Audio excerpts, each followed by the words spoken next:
CuriosityStream has thousands of documentary films and shows on demand on any device. We're the Netflix for nerds, the Hulu for history buffs, the Disney Plus for the scientist in us. Back to school means getting 25% off annual plans at CuriosityStream.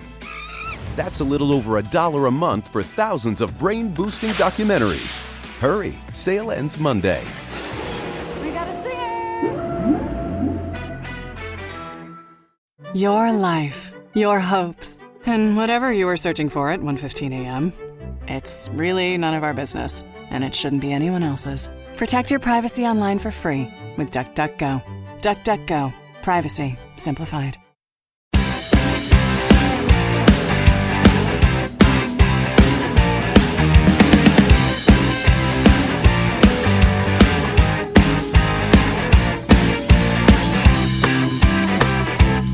Tom Brady's lying to you.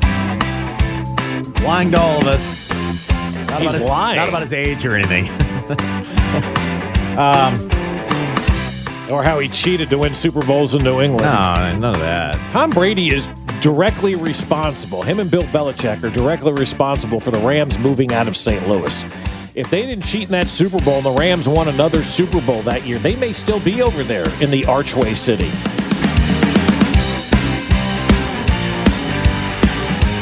Tom Brady's Bucs take on the Titans Saturday in their preseason game. Uh-oh. That's where he almost went, right? I think so. And I think Ryan Tannehill is the bleeper. So you do? Yeah, I think you want to go with Vrabel, and Vrabel wanted him, and then something happened. So this was Tom Brady, of course, on HBO earlier this summer. There was a story in free agency. One of the teams, they were interested, and all of a sudden they weren't interested at the very end. I was sitting there thinking, you're sticking with that mother? Are you serious? Tom probably had no desire to go to that team, but now it's like, why don't you want me? Absolutely. Yeah, absolutely. When I look back, I'm like, there's no way I would have went to that team. But they said they didn't want me, and I know what that means. I know what that feels like, and I'm going to you up because of that. I think the Titans make the most sense. Now, maybe he did want to go to the Titans, actually, because he might want to go play for Vrabel, and it wasn't a team that he didn't want to. But now the claim is he didn't. His quote, I like Ryan a lot. Yeah. Not Ryan Tannehill. So he said no. I think he's a great player, obviously a great leader for the team, and he's done a great job. Last year was phenomenal. Year before that was great. I really like competing against him a lot. He's beaten me quite a few times. He has? Oh, I guess it was Miami games in December down in Miami. Yeah, okay. So it's not Tannehill. The belief is it's not Tannehill. It has to be Drew Brees, right? Bleeper. It has to be Drew Brees. It has to be. Would he call Drew Brees that, though? I mean, I think well, knowing he's going to retire. I think he'd have more respect for him. I know, but I like just as a player, I feel like it was a quarterback beneath him. See, no, that's everybody though, except Mahomes. I mean, maybe Aaron Rodgers is on that list as well. But I got to think it's Drew Brees. I got to believe it's Drew Brees because I think he probably wanted to go play with Sean Payton, who's an offensive mind down in New Orleans. I mean, if you had your druthers, would you rather play for Bruce Arians, who doesn't know what sunscreen is, or go play for Sean Payton, who's looked at as a great offensive mind? I think Tom Brady wanted to go play for the New Orleans Saints. They thought for a while there Drew Brees was going to step away last year. He didn't do that. He's like, you're sticking with that guy? He's still sticking around? All right, fine, whatever. I'll go down to Tampa and win a Super Bowl there. You had your chance, New Orleans. So I do believe it was him. I don't want to believe it was Jimmy Garoppolo at all because I still think he wanted to be closer to New England in the Eastern time zone than he let on. So that's why I'm kind of thinking it's New Orleans, man. I do. I think it was New Orleans. And he hasn't said it wasn't Drew Brees yet. It's true. We've gotten to that portion. Right. If I'm close, will you blink your eyes? Is that what we're doing with Tom Brady now? Every time we bring up a quarterback, he's not going to say yes or no, but I got to look for tells that he's giving you. If I'm a reporter that's covering the Tampa Bay Bucks, I'm asking Tom Brady about every quarterback to get an answer. And then if he narrows it all down and it's like he's not admitting to anybody, then it's a nice ruse he's pulled on everybody. You start naming guys. Yeah, was it Drew Brees? Was it? No, Drew you do Brees? like once a week. Was it Ryan Tannehill? As they get ready to play the team, they'll play the Saints twice. So you have two opportunities to go. True. Was it Drew Brees that you were talking about there? Like now he's gone? Was that where you kind of saw yourself maybe and see what he says to Now, that? I do need to pull another soundbite he had from that episode of on HBO because he was discussing how 90%, 95% of the stuff he says is BS. That is true. That is true. Like he did admittedly say, like, stuff I say is right. complete crap. But that one to me was like, he was asked a legit question and gave a heartfelt answer. So you're you sticking can't- with that guy? That one was, but I'm just saying, so his comments about Ryan Tannehill could be, I'm sure, in the 95% I'm lying category. Yeah. I like Ryan a lot. Yeah. I think he's a great player. Mm-hmm. Lies. That's a lie. So I'm saying. Yeah, that's so a lie. how do I know he's not the bleeper? Oh, I see what you're saying there. Oh, you're looking at that as the lie, not the you're sticking with that guy as the lie. No, that was okay. real. That was All real. right. But then he admits You may be onto something. he admits then. he's a liar Yeah. in general when it comes to standing in front of the media. That's So true. You may Like be onto something. 95% of the time. I forget that. I got For 95% sounds right. I have to go back Yeah. and look at that episode again. I do want to pull. I have to go Most back. people are lying 100% of the time and in pull front that of the media. and pull that soundbite because it was kind of lost. That was the only real cut that everybody kind of gravitated to. But there was one where he said he basically lies. He lies to you every day in front because he's not going to give away anything. Right. I love the text line right now because everybody's got something different. I think it was the Bears. It's San Francisco. Jimmy it is G. the- it is the Raiders. San Francisco. See, I don't think it is, though. I think San Francisco was out of the equation. Jimmy's been a mother bleeper to Tom for a while now. Jimmy's got his eye on you. Just saying, that he came may- into New England. He was Now- all dashingly handsome But and also backing him up. Two of the most handsome quarterbacks of all time playing together, too. Let's settle down. The tail end of that, it's like it probably wasn't even a team he wanted to go to. He's like, no, it wasn't. So it could be San Francisco because he truly didn't want to go there. No, but he would want to go to San Francisco. And the belief was Giselle didn't want to go west. Yeah, that was the belief. Yeah. Well, regardless, like that's a team that he would want to be playing. Well, he was for. from that area, right? And wore flowers in his hair. That's But that Still not he wouldn't have catching. been interested because the family wasn't interested. Right. And then he's So- still like, you're still sticking with that guy? Like who overthrew two dudes in the Super Bowl when he had a chance to win? I mean, just give him half a shot of tequila and he'll tell you who it is. Half a shot. Yeah, that's all you need is some Hornitos. Let him sniff some mezcal. and Yeah. he'll- Oh. It was the 49ers. 49ers, baby. All day. $5? Trying to get There's the beer talking. Everybody's trying to get him drunk. I think that would be a great podcast. Get Tom Brady drunk. Or anybody. Just get him drunk and see what they'd Short say. podcast. Yeah. Hey, Tom, just sniff this mezcal. Tell me what you think. Keeping it real with Tom Brady. Gotta call it Uber. I am hammered. I had half a shot of mezcal. And that's why you never tell anybody who it is, too. Because You never do. we can just look at our text God, line right now no. and just Yeah. 50 guesses on it. Tom doesn't have the heart to tell who he was talking about. No, I think he I does. think Yeah, he does. I think he does. It's better off not doing it, though. Keep it a mystery. Yeah. Keep it a mystery. Who he talking about? That's right. All of them. We wouldn't be able to get a winner that week. Mm-hmm.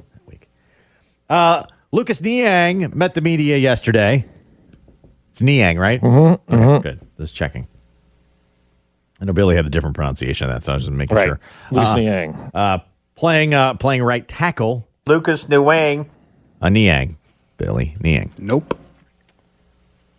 Looks like it's his job to lose at this point now as well. He's fallen into that category. Like Mike Remmers is back. Had a little brief back spell, and he's been playing in practice on the left side. Looks like it could be the swing tackle, and Lucas Niang's got the job. It looks like for him to grab a hold of and go. And part of that young right side of the offensive line for the Chiefs, who are looking forward to the challenge. It doesn't matter to us that we're rookies. It's just football. So we're always together, learning together, working together, and making sure we communicate. Don't tell us we're rookies. We're just three guys over here hanging out on the right side of the line. I like the fact that he says it doesn't matter, but it does because there's a lot you don't know as a rookie in the NFL. I'm going to keep going back to this Trey Smith comment, man. Like that's one of the best comments that I've heard in a very long time from an athlete. What did you learn in the preseason? That I could play. Yeah, there's a learning curve that does take place both on the field and clearly off the field, learning that new offense and whatnot, but learning how to play in the NFL. There is a little bit of a learning curve to that. It's not going to be, taking on Kansas and something like that when you were in the Big 12. I mean, you're going against real opponents now in the NFL, and there is a big adjustment, especially having that year off. I'm glad he doesn't think that way, but when it's all said and done, yeah, being a rookie in the NFL is eye-opening for most guys, except Patrick Mahomes. Nyang says Creed doesn't act like a rookie either. A lot of maturity, honestly. He's a rookie center. He's new. You're going to think he's going to be hesitant to make calls or something, but he gets everybody on the right page like he's been here. I kind of like the they don't know what they don't know stuff. Yeah, there's something to that too. Yeah. Too. Yeah. You know what I mean? Like, they are rookies. There's a lot to learn. But if you're, just kind of going about your business, that's cool. Yeah. They want to be the group that sets the tempo for this team. I just think it's important for us to set the tone, come out first play and smash them. They're not going to like that. And if you keep doing it, they're going to break down. All right, cool. All right, let's go. Yeah. All right, I'm in on that. He and Trey Smith getting nasty over that right side of the line. I like it. Punch somebody in the face. Rip their face mask off. Yeah. I want to see a face mask ripped off I don't this want to year. see that, actually. I want to see Lucas Niang's hand in somebody's face mask and rips the face mask off, and the guy's running around with like an old leather helmet on. Can we do that? It's going to be like a 15-yard penalty. Why would that be a penalty? It was incidental. Sure, that'll be taunting, too. Bad helmet. Yeah, you got a bad, you good helmet, man. Send that thing back to the factory. 75-yard penalty on Lucas Niang. I think Trey Smith. Just loving it. I think Trey Smith is the guy that's got to send a message. He's going to tear somebody's face off. I mean, and he's going to laugh when he does it too. You're missing your face, and it's in my hand. That's taunting. Oh, you can't do it because you won't be able to look him in the face. He doesn't have one anymore. Oh. You ripped it off. If you rip off their face, it's not taunting. It's not because their taunting. face There's is no gone? face anymore. You're just yelling at a skull at that point. So you should go to those. Guts. You should go to that extreme because Yeah. that's the only way to avoid a penalty. Oh, I think Trey Smith is just going to destroy. These guys are talking a talk like we haven't heard in a long time out of this offensive line. They're talking violence. They're talking nasty. They're talking like 1980 smash mouth football. Let's go destroy the opponent. I love it, man. We need to see that nasty out of the offensive line. We were so excited with Kelechi Osemele last year and how he was going to bring the nasty back. I'm bringing nasty back. Yep. Right? So you're bringing nasty back, and then you blew out both knees, and it was gone. But all of these guys are talking about being nasty along that offensive line. We got to a point, I think, in the NFL where there was a lot of finesse going on the offensive line, and we always got mad at the Denver Broncos back in the day for their blocking and the way that their linemen were. They were also nasty. covered in grease, too. Yeah, that's true. Yeah. They were nasty, though. They were nasty, nasty dudes. I feel like we got ourselves a nasty line right now. Maybe that's the new name for them, the nasty line. Nasty line. Don't mean a thing. Din, din, din, din, din, din. Oh, you nasty line. Perfect.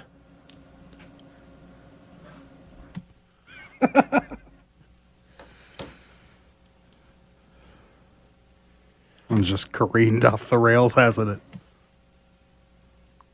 Moving on to my my least favorite team in the NFL, and it's not anybody in the division. And it's not even I don't like the team. Their ownership really pisses me off, and I don't have any vested interest in these people. Yeah, these guys do suck right now. The Buffalo Bills. Yeah. Let's go kick their ass. Just for their fans. Like, their fans are getting ripped out. They're on the cusp. They got a franchise quarterback, right? They think they could be in the mix for the AFC each and every year. Yeah. Could be a legitimate toe-to-toe contender with the Chiefs. Moving forward. Let them think it. And they want everybody to pay for their new stadium. Yeah, they don't want to pay a dime. Except for themselves. Yeah. A spokesman for Bills ownership on the negotiations for a new stadium. How about speak for yourself, first of all, instead of hiring somebody to do your dirty work? Right now, the city of Buffalo and the state of New York are going to have to decide if they want a team. Okay. Go bleep yourself. Yeah. Up yours. Buffalo. Yeah. Let's change it from San Diego to Buffalo. Yeah. They don't want to pay any money. And now you're throwing it back they got to decide whether or not they want football here or not. That's right. Because we're not doing that. We're not doing that. So you're making a city that's in the Rust Belt. We know the Rust Belt is shrinking, right? You're going to make a city in the middle of a pandemic and a state in the middle of the pandemic that just fired their governor and has all kinds of other issues going on right now. Timing is not real good for this to be coming out in Buffalo, right? The timing is not good. And also what's not good is how cheap they are, and they aren't willing to pay for this thing. at all with any kind of money, right? I mean, you look at what happened at Kauffman and you look at what happened at Arrowhead when the renovations were there. Both owners put in a combined like $100 million in those renovations, right? They footed some of the bill. Yes, taxpayers paid some of it as well. The new downtown stadium for the Royals will be privately financed. Buffalo's asking for $1.5 billion to build themselves a new stadium. Across the street from the old one, Across the street from the old one, which is fine. I don't care where they build it. But what the interesting thing is to me... Too expensive to renovate.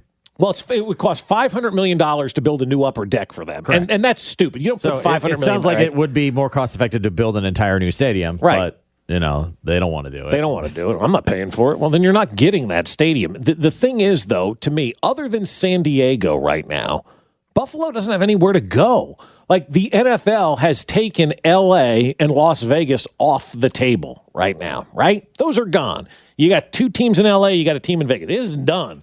All of those carrots that you used to be able to dangle out there for, if you don't do this, we're going to move. Okay, Buffalo, where are you going? Because Jerry Jones... They floated out Austin. Jerry Jones ain't letting that happen. And then Austin... Nobody in Austin seemed to know. Right, he even know about it. Had any talks with them about doing it? Not that they would be opposed to it, but yeah, you've got a very, very strong force there that would make sure that didn't happen. Josh, I was living in Texas when the Texans were coming into existence, and I remember Jerry Jones fighting Houston. That's 4 hours away from Dallas. Okay, Austin, San Antonio, they're 3-4 hours-ish away from Dallas as well.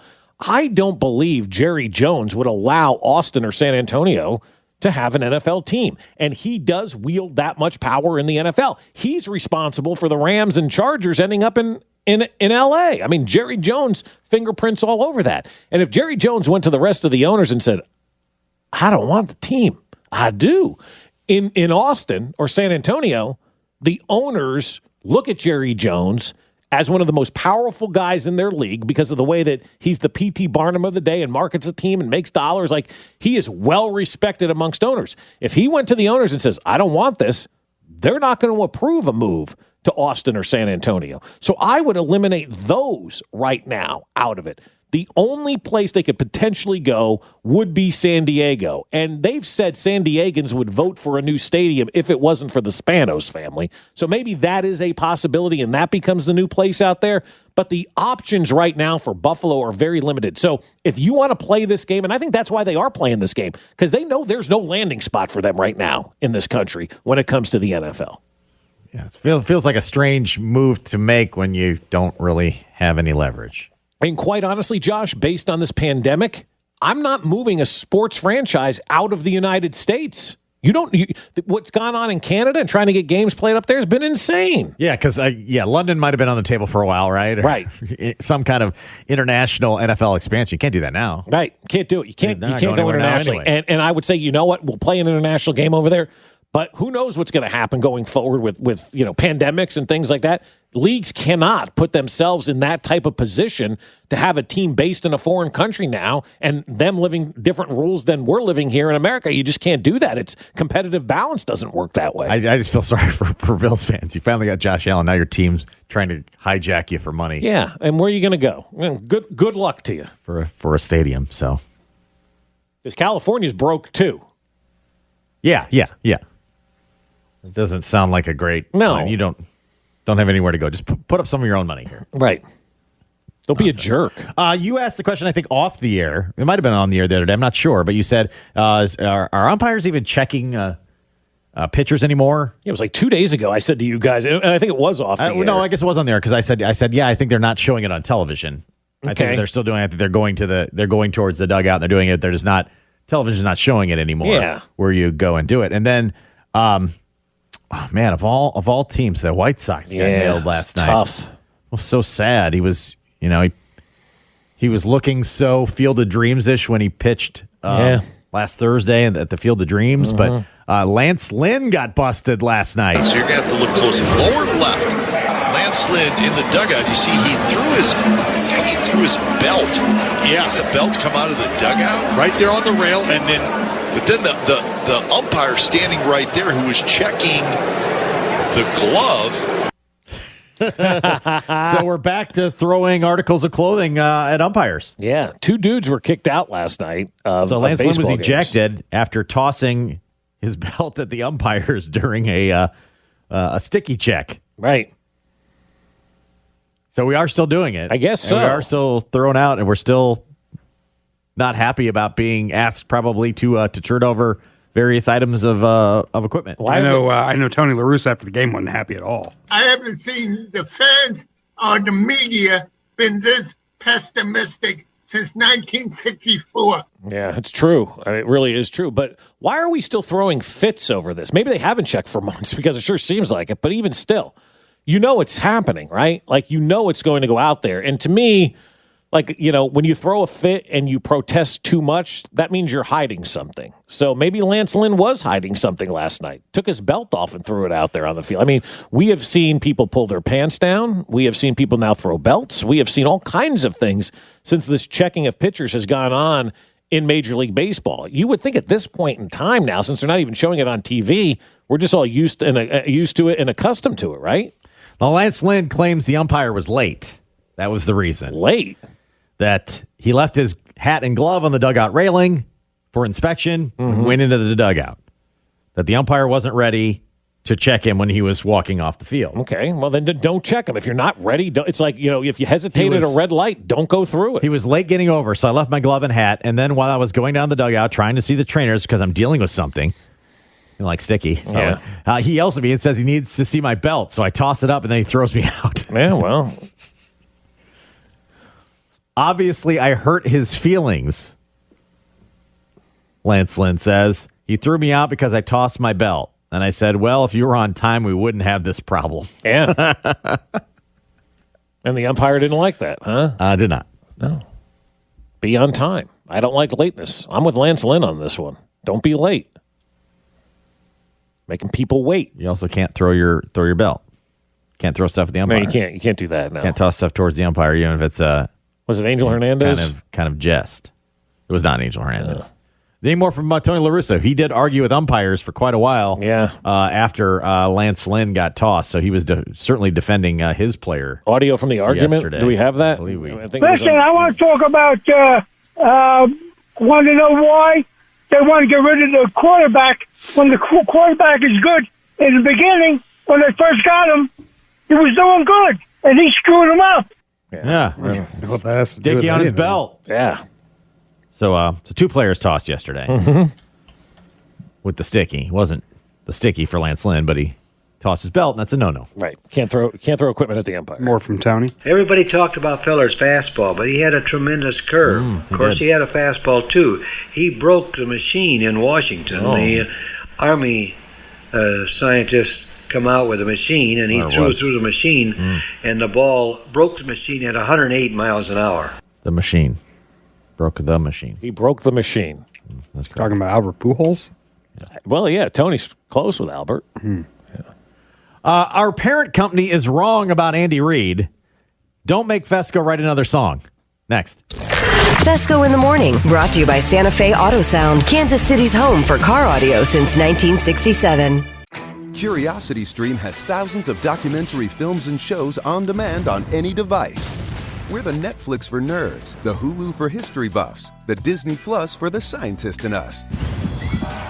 Back to school means getting 25% off annual plans at Curiosity Stream. That's a little over $1 a month for thousands of brain-boosting documentaries. Hurry, sale ends Monday. We got a singer! Your life, your hopes, and whatever you were searching for at 1:15 a.m. It's really none of our business, and it shouldn't be anyone else's. Protect your privacy online for free with DuckDuckGo. DuckDuckGo. Privacy simplified. You want to know what wagertainment is? It's the picks, the analysis, the information, mixed with the laughter and the entertainment, smart sports betting content that'll put a smile on your face. The BetQL Network, streaming live each day and helping you bet smarter. If you're a sports fan, you know why you should listen. It's sports betting content without the BS. No hot takes, no nonsense. The BetQL Network, streaming live right now on Odyssey. Sports, bets, and entertainment.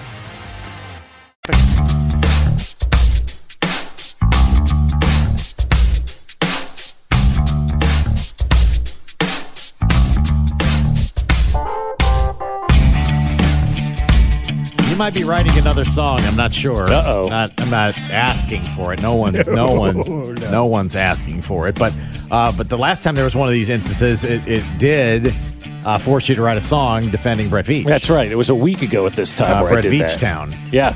If you've missed that, you check it out. It's I think it's we missed it. It's downloadable places. It's available on iTunes. I doubt it. It's available places. Let's just say that places. Mm-hmm. Probably on the Odyssey app. Speaking of the Odyssey app, you're not gonna like a colleague of ours at our parent company, at our home office, Odyssey Sports. Gentleman by the name of Tim Kelly. I like Tim. Tim's a good dude. I don't know Tim. I talk to Tim on Twitter every once in a while. I don't know. Exchange some ideas with him. He should have consulted me on this one, but whatever. Oh, I don't know Tim. You know Tim? Who the hell is Tim? Should have consulted me on this one, Tim. You consult with Tim? Every once in a while, I'll shoot him some stuff that we did. He's in charge of kind of like the Odyssey National website and whatever. Yeah. I never even heard of the guy, to be honest. Okay, so he's ranking his best NFL head coaches right now. Well, don't get me involved in this one. That's what I'm saying. He's got Andy Reid third. That's just not right. I mean, that's just wrong, first of all. Who did he have him behind? I'm assuming 7-time Super Bowl winner Bill Belichick. Bill Belichick, I would listen to an argument about Bill Belichick. Said right up here, one bad season certainly isn't going to knock Bill Belichick off the top spot. But we'll see what goes forward. I mean, this guy Tim is from the East Coast, so he may be a Bill Belichick guy, a disciple of the Bills. Well, number 2 is Sean Payton. Yeah, see, that's where I get really mad. And you can't look at me and say I'm the only one. Like, if number 2 was the guy who just won the Super Bowl. Give me Bruce Arians, I might go, okay, he fine. just won the Super Bowl. But Sean Payton is one of the most underachieving coaches in the history of the NFL. Bruce Arians 8. But anyway, and to have Andy Reid behind them behind him, I should say, is really just blasphemy. Maybe it was a typo or something, and they thought Sean Payton should have been 22 as opposed to number 2 on that list, and somehow he got in there. Payton is one of the greatest offensive minds in NFL history. He is. He's good. Again, I mean, if you put Reid is one of the greatest offensive minds in NFL history, I'd be listening to. Yeah, like that could be his write up. Right. The Saints may actually be better off in 2021 with Taysom Hill and or Jameis Winston at quarterback than they were with Drew Brees. Yeah, I don't know that that's to be the case. We don't believe the Saints will skip a beat in 2021. In fact, they may improve from what they were a year ago. Yeah, I don't know if that's the case. I mean, Drew Brees is a Hall of Fame quarterback that only won one Super Bowl and only went to one Super Bowl in his tenure with Sean Payton. I look at Sean Payton as the guy that Andy Reid doesn't want to become, because when it's all said and done with Sean Payton, I think you look back at his era with Drew Brees and say, you left me wanting more. Yeah, you got the Super Bowl, fantastic. You helped rebuild the city and all that kind of stuff. But, I mean, to me, I'm looking at Sean Payton as a guy who severely underachieved with Drew Brees at that quarterback position based on what we judge football coaches and quarterbacks on now. It's about copious amounts of Super Bowls. And Sean Payton is the guy that Andy Reid doesn't want to become, and that's the guy you look back at with Patrick Mahomes and say, man, you only won one championship with him. Now, he's already been to back-to-back Super Bowls, 3 straight AFC championship games, and he's accomplished more with Patrick Mahomes than Sean Payton did with Hall of Famer Drew Brees. And so I can't put Sean Payton number 2 on this list behind Andy Reid. There is no debate when you say who are the 2 best coaches in the NFL. It is Andy Reid and it is Bill Belichick, hands down. You can debate 1 or 2 for those, but there is nobody in this league, including Mike Tomlin, who I think is phenomenal, unbelievable head coach. He's number 3. There's nobody else, in my opinion, that you could put 1 or 2 in the NFL other than Belichick and other than Andy Reid. Having Sean Payton there is just a wrong suggestion for this exercise because he's underachieving. And I'd give you Bruce Arians right now, too. Defending Super Bowl champ, bringing everybody back. Sure. Yeah. I think if you wanted to make the case that he was up there in that group, I'm absolutely fine with that. A lot of people will give you Tom Brady, though, for that. I mean, if we're also going to just, use the trump card of championships, Pete Carroll's up needs there. to be in the conversation. He's 4 for me. I've got my 4. He's a 2-time NFC champion. Right. He just won. He went to 2 Super Bowls. Correct. Yeah. Won. But Pete Carroll's in my top 4. There are 4 great, unbelievable, amazing coaches in this league. It's Belichick, it's Reid, it's Tomlin, and it's Pete Carroll. Everybody else is on the outside looking in, man. I wouldn't like if Andy Reid was just 3, but I certainly didn't like it with Sean Payton in front of him. No. I mean, if you wanted to squeeze Mike Tomlin ahead of Andy Reid, I'll listen to your argument, right? If you want to put Pete Carroll in there, I'll listen to your argument, even though it would be wrong. Andy Reid is either 1 or 2, and there's no other place for Andy Reid on the list. I could say for this season, Bruce Arians. Like, this is the best coaches going. It's not body of work resume type thing, but Bruce Arians, like, for now, like, I'll give him points. He's managing egos. Yeah. He's managing age. Yeah, with a lot of these guys. He's done enough that I would say going this season, he would be very high on my list. Not for like all time, like, but this is best coaches going right now. Sean Payton ain't ahead of Andy Reid. Well, it's probably going to have to lead to a song. No, it doesn't. It doesn't? It doesn't have to do it. It doesn't have to. I just figured that was probably. I thought that's what you wanted. I mean, I'm more than happy to write an Andy Reid ballad. Oh, I'm aware that you're more than happy. To do it. I mean, you just say yes, and I'll do it. No, thank you. No one did. Oh, dude, I still may do it. We opened that up, and do you want to like leave it up to a Twitter poll or something? No. Come on now. I don't care what Twitter says. I'm going to read you a tweet here, and. Don't care what Twitter says. I'm going to read you a tweet. Yeah.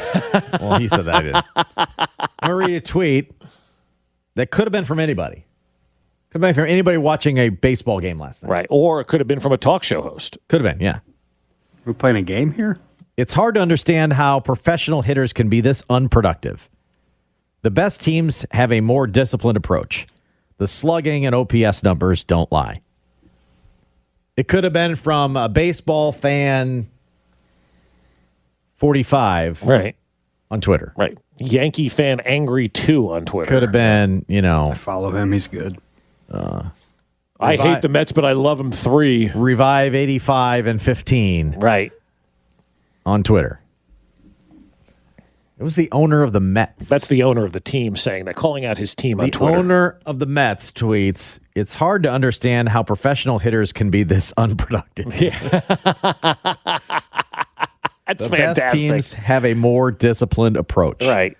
The owner of the team is calling out his team's hitting. That's right. That's awesome. I think it's great. I mean, and we've kind of witnessed that over the last couple of weeks with Dayton's comments on Monday, and then on Sunday we heard Mike Matheny's comments talking about, his team being embarrassing to him and whatnot. So I think every once in a while a good call out by somebody in power really can work. The Royals have responded wonderfully to Mike Matheny's call out. We'll see what the LOL Mets do. I mean, they may fold like a used card table at a convenience store, or they may take off and go running. You lost me there at the tail end. Like, used card table, I'm fine with. At a convenience store, have you seen that happen? On the convenience store. That was oddly specific. Wow. Look how quickly that card table's going down. It does. It reminds me of an episode of Everybody Loves Raymond where they were trying to sell Girl Scout cookies, and Raymond went to the wrong spot, and the other mother beat him up and destroyed his card table, folded like a card table at a convenience store. That was the reference you pulled. That was from an obscure Everybody Loves Raymond episode. Very popular episode. Wow. Very popular episode. I don't even like that show. Let alone Raymond. I don't even like him. Everybody loves him. I don't. It's right in the title. I kind of like everybody else on that show, but Raymond. I'm not. I get you on that one. Yeah. It was Brad Garrett. What's his character? Robert. Name? Yeah, the brother. Yeah, he's good. He's good. He's good. Yeah. That guy's enormous, by the way. Yeah, he is huge. He's very scary. It's really good in those Jimmy John's commercials, though. Yeah, I do like those. Those are really good. Yeah. Folded like a card table at a convenience store. I don't know. That was a used card table, too. Used card table. Folding of a kid store. Huh. I don't know if I quite got the visual of that, but it's all right. I'm probably good with that. You get the point. Yeah. Willie Gay has a specific goal in mind. A lot of times players won't tell you what their goal is, right? Well, I have some goals, but I'm not gonna let you know what they are. Willie Gay is telling you exactly. This is real specific. That's right. He's got a sack goal this year. I'm trying to get like 7 of them this year. 7. Man, so, I got 7. Yep. I'm gonna try to get 7 of them. I'm trying to get like 7 of them this year, man. So just taking advantage of every opportunity that I do have. Like last year I would blitz, like I said, with the scheme. Maybe I didn't know exactly where to blitz or whether or not to go under the back, over the running back, or just my angles maybe were off a little bit. So this year I'm exact and dead on, and I'm gonna get a couple of them this year. So. There you go. I like it. I didn't even know what I was doing last year. I thought it'd be good for 7 this year. He got 1 sack last year. He had no idea what he was doing. Right. So now he knows what he's doing. I think it'd be good for 7 of these, one every other game or so. Terrifically specific number. It's a really good number, though, guys. Like if you're taking the over/under on Willie Gay sacks and they set the number at 7, you're like, oh, wow, that's a good number, right? I prefer it on a half line so that way I can get a clear cut winner. Right, but I feel like to me, not really though. Like that is like very calculated and Get a thought half out. sack, You couldn't get a half a sack. That That is is true. true. Yeah, You do get a half a sack. Yeah. I feel like Lance Armstrong, he's got a half sack. he does have a half sack. Louis Aguiar. I think. Who's though- on your Mount Rushmore of half sacks? Well, those are the only 2 that I definitely know. Well, Strahan. No. Yeah, he was 22 and a half. Oh. We're not. Are we talking about the same I don't thing think so, here? Ryan. I think Josh is by himself on this one. I think to me, Hit the Willie record, Gay I think. I don't know why I'd be calculated it. by myself on that sack number. Yeah, you are. Willie Gay calculated this. I feel like he did the research, looked at his position over the years in the NFL, and figured out what the average number of sacks is for a guy at his position. 7 of them this. And so he 7 come up with 7. Like, Come up with 7. where do you come up with a number like that? I've crunched the number. 7 is the answer. That's where it is. 7. Like, how many sacks? I like to get 10. You always pick a round number. He went with 7. 7. God bless you, Willie Gay. I love it. I mean, Not only did you tell Bob his song was awful, but you have picked the best number. he said it was good. No, he said it was awful. He said it was awful. He said it was awful, but he liked it. But he We even liked made a it. promo out of Yeah, it. he said it was awful. When the Chiefs finish practice, they come talk with one radio station in Kansas City. Willie Gay joining us here on 610 Sports Radio. I wrote a song and sang a song about Brett Veach. You want to hear it? Yeah. Ty's making plays. We need more parades. It's great. And Oh, we're living man. here in Brett Veach town. You like that? That was awful. That was awful. You're listening to the official broadcast partner of the Kansas City Chiefs, 610 Sports Radio. That's also an important message. Said That it was is, awful. you gotta get that part Said in, it was yeah. awful. But he liked it. Yeah. They cut that part out. You go get your 7. I Willie know Gay. that wasn't important. It wasn't. That was being nice at that point. Yeah. Cut that part out. Go get 7. Willie 7 Gay. sacks. How many? 7. 7. All right. I like. That's a good realistic number. It's a realistic number because you know he's going to blow right by 7. Willie Gay's going to feast Also found this out year. Willie Gay, a Cane Corso owner. Those big dogs. Oh, I was like, I don't know what that Yeah, is. it's like a, what do they call it? Something Mastiff. It's like an Italian Mastiff. I've or heard of something. that, It's like yeah. a 100-pound dog. It's Wow. enormous. That's a big dog. Yeah, Willie Gay, a big fan of that. He owns a Cane Corso. Try to take that dog outside when it's raining to pee. I'd hate to have to pick up his poop. Oh, yeah. too. That's terrible. That dog's poop's the size of yours. That's Bobby Valentine about that. It might have been unscripted, but Mike Matheny got their attention. Next. Fesco in the Morning, brought to you by Santa Fe Auto Sound, Kansas City's home for car audio since 1967. CuriosityStream has thousands of documentary films and shows on demand on any device. We're the Netflix for nerds, the Hulu for history buffs, the Disney Plus for the scientist in us. Back to school means getting 25% off annual plans at CuriosityStream. That's a little over $1 a month for thousands of brain-boosting documentaries. Hurry, sale ends Monday. We got a singer! Your life, your hopes, and whatever you were searching for at 1:15 a.m. It's really none of our business, and it shouldn't be anyone else's. Protect your privacy online for free with DuckDuckGo. DuckDuckGo. Privacy simplified. You want to know what wagertainment is? It's the picks, the analysis, the information, mixed with the laughter and the entertainment, smart sports betting content that'll put a smile on your face. The BetQL Network, streaming live each day and helping you bet smarter. If you're a sports fan, you know why you should listen. It's sports betting content without the BS. No hot takes, no nonsense. The BetQL Network, streaming live right now on Odyssey. Sports, bets, and entertainment.